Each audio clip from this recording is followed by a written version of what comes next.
So now, as I promised you, we're gonna pursue another approach to this problem.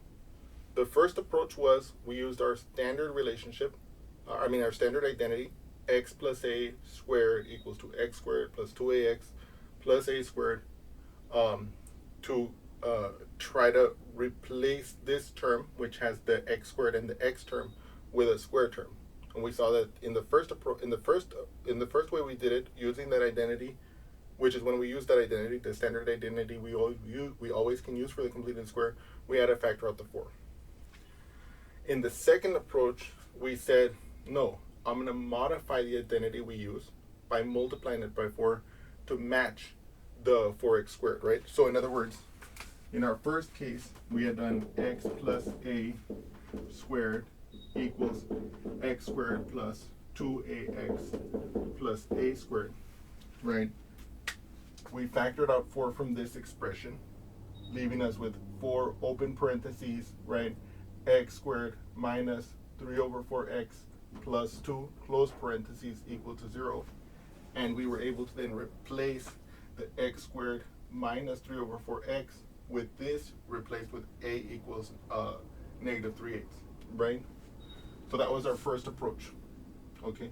Our second approach was we don't have to factor out the 4. Our second approach was we just multiply the identity by 4 and match it. So in other words, 4 times x plus a squared equals to 4x squared plus 8ax plus 4a squared. And we then say, no, I'll just match this with that, find out what a has to be, and then I'll just use this identity, which we got by multiplying this identity. In this third case, what I wanted to show you is that we could have also thought to ourselves, if I have 2x times 2x, that's 4x squared. So what I think in my brain is, aha, what if I make an identity custom for just this problem? So I say to myself, what if I do 2x plus b for some number b that we don't know, and I square it, okay? Now, I did it in the first, so let's do it here. So you will get 4x squared plus 4bx plus b squared, okay? Let me do this here on the side so that you can have complete confidence. You know that 2x plus b squared, what does that mean? That means 2x plus b times 2x plus b, okay? 2x times 2x, that's 4x squared, okay? 2x times b, that's plus 2xb, okay? Or 2bx. b times 2x is plus 2xb, let's say. And then finally plus b times b, which is plus b squared. What is that? Look at that. That adds up to 4bx. Ah, whoops. Oopsie. Forgot the x there. Whoops. Okay. But so look at this.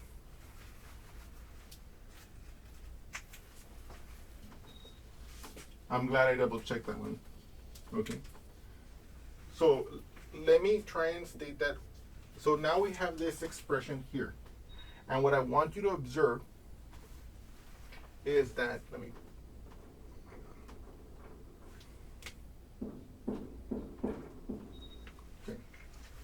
So let's go through this thought process in our brains one more time. In our first scenario, we wanted to replace this with some expression in this and that, right? So in order to do that, we had factored out the 4 from this left-hand side. But the whole idea is that we're exploiting this identity to replace one part of this equation with the rest, with the identity, exploiting the fact that this is an identity, this equation is an identity, to replace this expression with an equivalent expression, okay? We then realized that in this case, instead of factoring out the 4 on the left-hand side, right, to make it look like this, to have to get a term that has a leading coefficient of 1, we could simply multiply our given identity by 4, as we did in the previous scenario, to arrive at an identity that has a 4x squared and then plus the rest of it. And then we just force these terms to equal these terms here in the problem, okay? That was our second approach, okay? So in other words, what I want you to realize here is we're exploiting the identity. The whole point here is that we can replace one algebraic piece with another as long as we're exploiting some algebraic identity. In this case, we're going one step further. We realized, okay, 2x times 2x is 4x squared. So I can write down this identity by squaring this term, okay? And so now we can look at this piece and we can ask, can we force that to equal this one? And if so, for what b? You can see here, just as before, I can do that for b equals, see this, for b has to equal -3, okay? I divide both sides by 4, and I get that b would have to equal to -3 over 4. And so what we're going to do now is we're going to use this identity to rewrite this piece, and then we're going to proceed to solve the problem. Okay? So let's do that together. And so now what we're going to do is we're going to calculate what this expression looks like when we replace the b with -3 over 4. And we remember that we got the -3 over 4 because we wanted to force this first two terms, the square term and the linear term, to match this term here, okay? So then the 2x plus b will become 2x plus -3/4, which will be nothing but 2x minus 3/4. So that squared will equal, I can plug in my formula. Now, by the way, I want you to also notice something else. In the previous two examples, and usually whenever I'm completing the square, I just use this number and I plug it into my identity and I simplify it to get my right-hand side.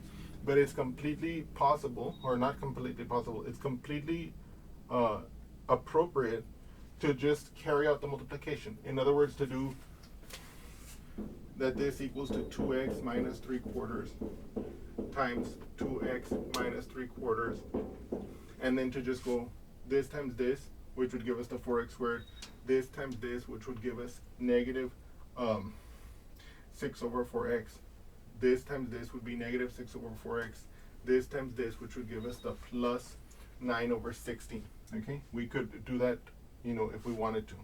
So, but what I want you to realize there is that you could also do it that way, that's totally appropriate, it's totally correct. You don't have to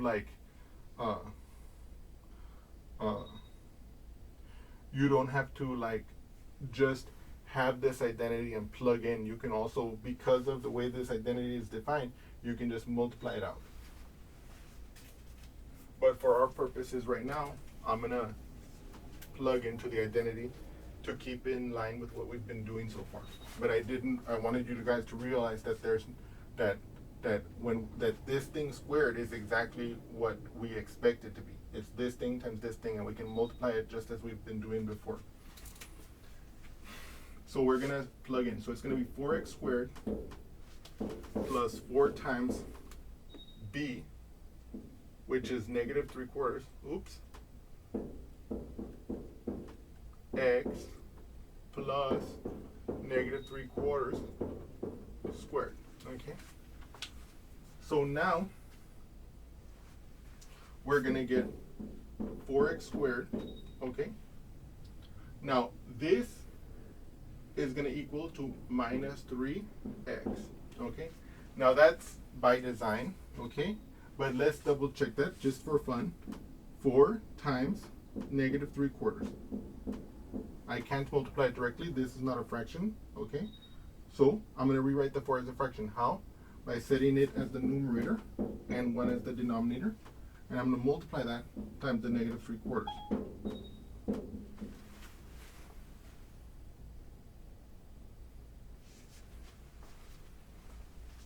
I'm sorry about that. And now how do I get this product? The product of two fractions is the fraction whose numerator is the product of the numerators. So 4 times 3 is 12. Okay, and whose denominator is the product of the denominators. 1 times 4 is 4. And it's a positive times a negative. Whenever we take the product of two numbers of opposite sign, the result will be negative.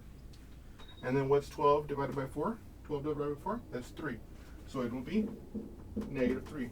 So we indeed do see that this part is equal to negative 3, like that. So now we're left to determine that endpoint over there. What is the negative 3 over 4 squared?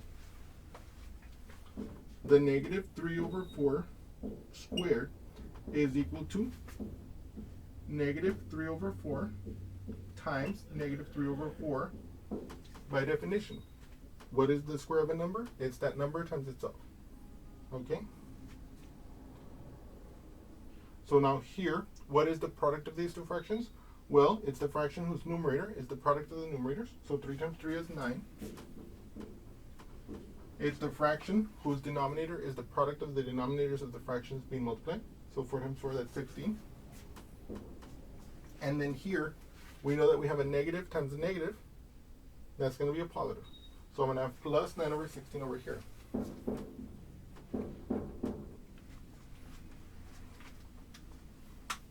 So now, what I want you to realize here, oops,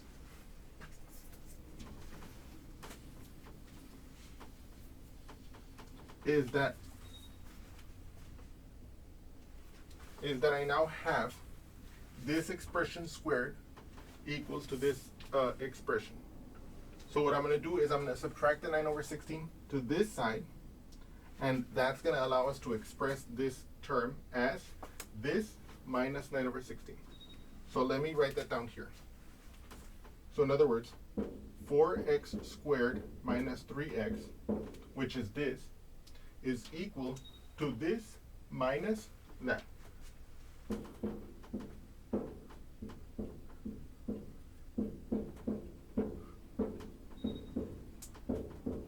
Like this. So now, just as with all the other instances of completing the square, even though this looks like we're totally on a different planet, we can just replace this expression by that expression on that side. What do you mean? What do I mean? I mean like this: 2x minus 3/4 squared minus 9 over 16. Right? That's this piece. Right? Plus my 8 equals 0. Right? So the whole name of the game, in other words, in completing the square, is that we exploit the identity, or we exploit an identity that allows us to express the sum of this square term and this linear term as the square of some linear term. Okay? We saw that our standard one is x plus a squared equals to x squared plus 2ax plus a squared. We saw that in the second case we could multiply that identity by a non-zero constant to get a new identity that we could exploit. In this case, in the previous case, we did it by multiplying by 4, because that would make the right-hand side of that identity have a 4x squared, which would allow us to match up the first two terms. And in this case, we got a different identity by simply noting the fact that if I were to have 2x plus b squared, I would get a term that had a 4x squared, and then the rest I could force it to fit this one, right? So in each of these cases, I'm using an identity, or I'm constructing an identity that allows us to rewrite this part. Okay? Okay. So wait, what was I about to say? It appears that I'm having temporary memory loss. Nah, I'm just kidding. So, but the key thing here is this. So now I have replaced this sum of a square term and a linear term with just a linear term squared. This is the whole name of the game in completing the square. And this is what allows us to solve these equations, because here, if it didn't have the linear term, we could just move the 8 to the other side, divide by 4, square root it. But the problem with most quadratics is that they have linear terms. by replacing it with a linear term squared, I can move the numbers to the other side and I can square root it. Okay? Okay. Anyway, my brain, like, okay. My brain's melted now. But anyway, let's continue with this. Once we're here, we don't need this big bracket anymore, and we're going to simplify this. So let's do that together.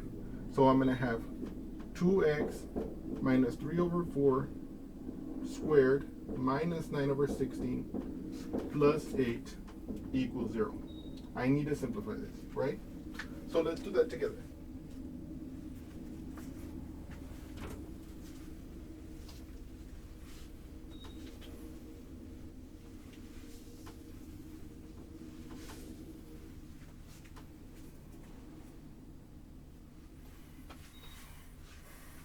So what is negative 9 over 16 plus 8? Can we do that directly? Not quite, right? We don't know, well, 8 is a whole number, so we can't just add it to this fraction. We have to make it into a fraction. So we're going to do that by setting it as the numerator and 1 as the denominator. Then we ask, can we do the addition now? Not yet. They don't have the same denominator. So to fix that, I'm going to multiply this one by a fraction which will allow us to force the product to have the denominator 16, which will enable us to do this addition. I ask myself in my brain, what times 1 gives me 16? Aha, 16. So that forces us to have the fraction 16 over 16. I swear that has to be one of the ugliest 16s I've ever written. It has to rank very high in the ugly 16s I've ever written. This comes down as is, negative 9 over 16 plus, what is 8 times 16? Okay, let's calculate that here together. 8 times 6 is 48, so I bring down my 8 and I carry my 4. 8 times 1 is 8, plus 4 is 12, so it's 128.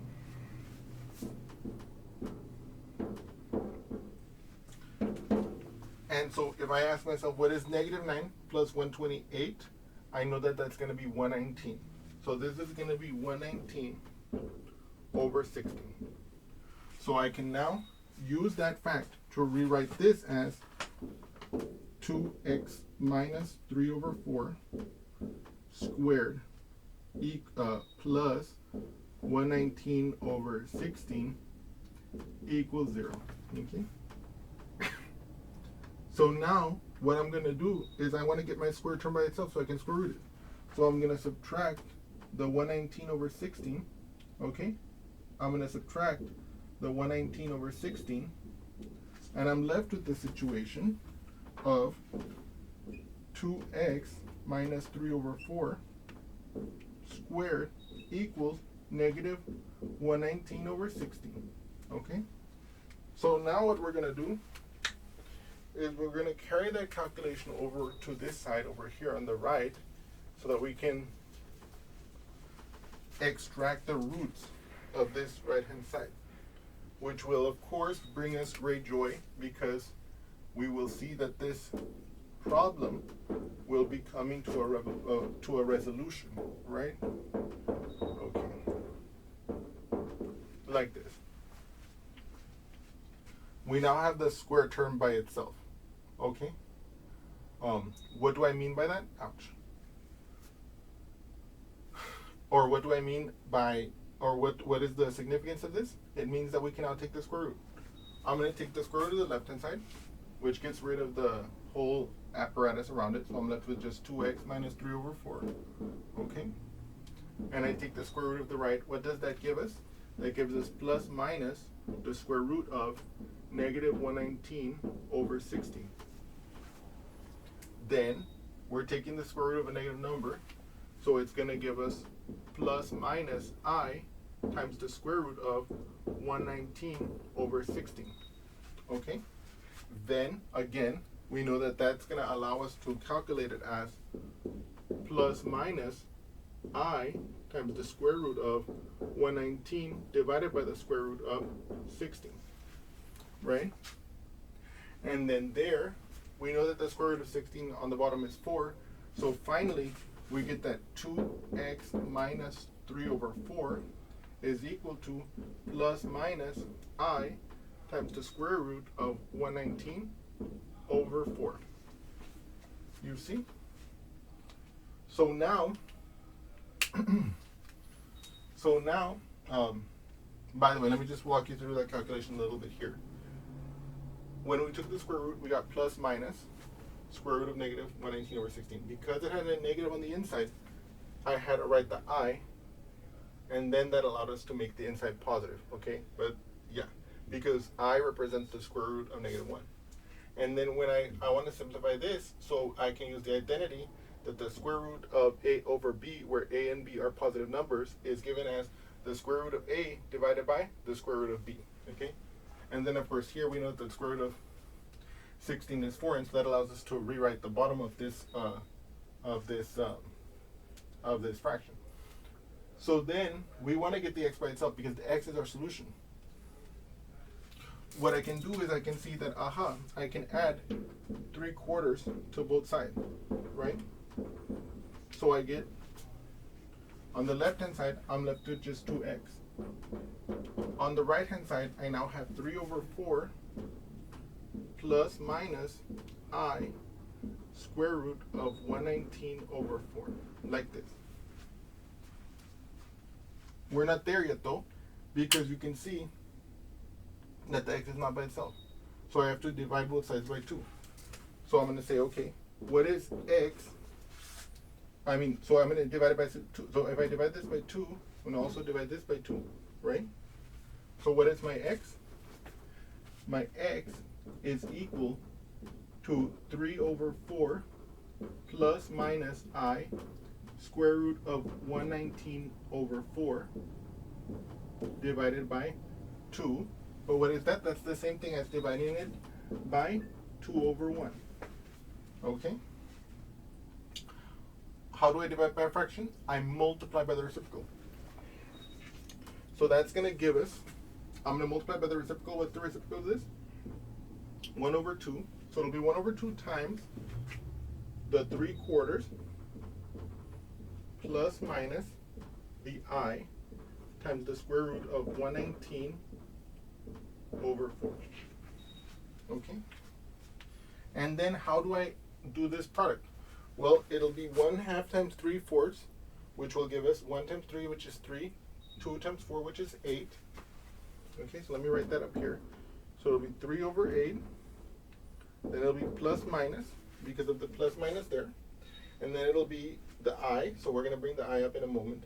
But then it'll be 1/2 times this thing. 1 times the square root of 119 is just the square root of 119.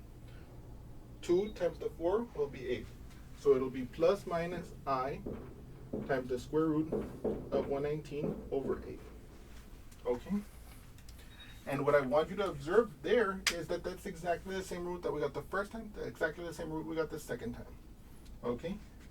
And what I wanted you to realize is that in each case, what we did was we used an identity, or we modified an identity, or we created an identity that would allow us to replace the sum of the square and linear term with the square of a linear term.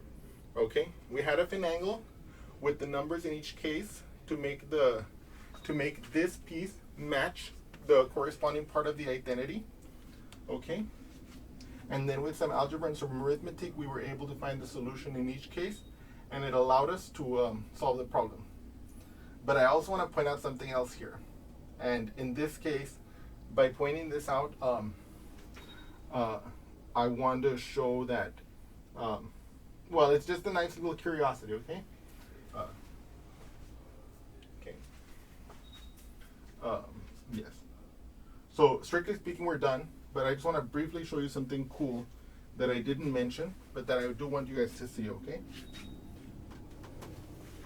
And it's the following, okay? Watch this.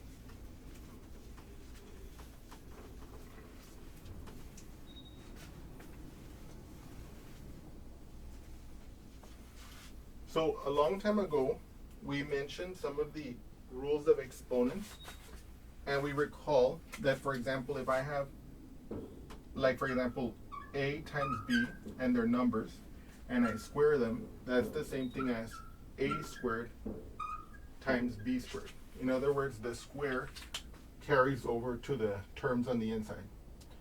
If you look at this expression here, okay, 2x minus 3/4 squared, well, inside the parentheses, I can factor out a 2, okay? So I can write this as 2 times x minus, I ask myself, what times 2 will give me 3/4? 3/8, okay?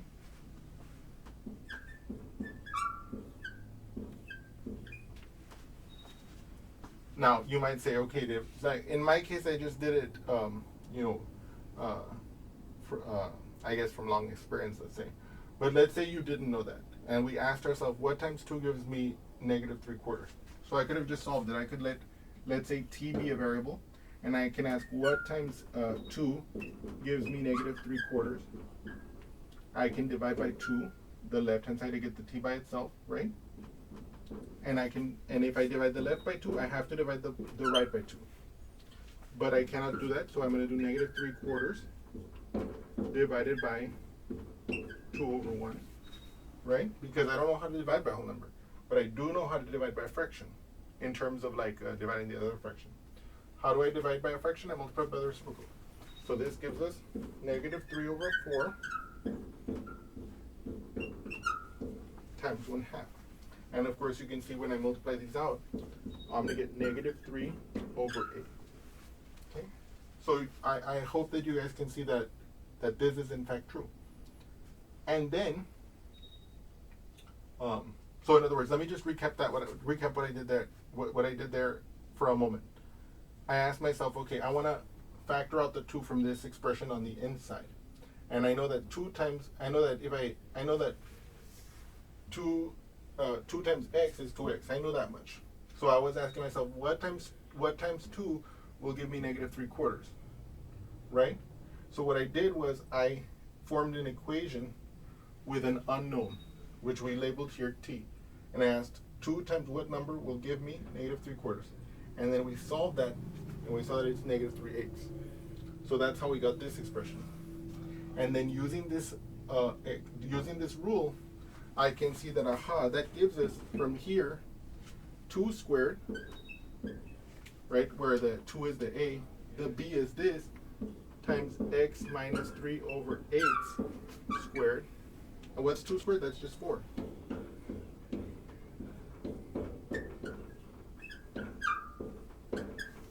And so in other words, I hope you guys realize that what I just did there basically allowed us to recover like part of the other identity from before, like or not recover, but what I want you to notice here is that this looks awfully familiar from when I was doing it in the second way that we did this, completing the square problem. And I wanted you to see that just, as a little nicety, a little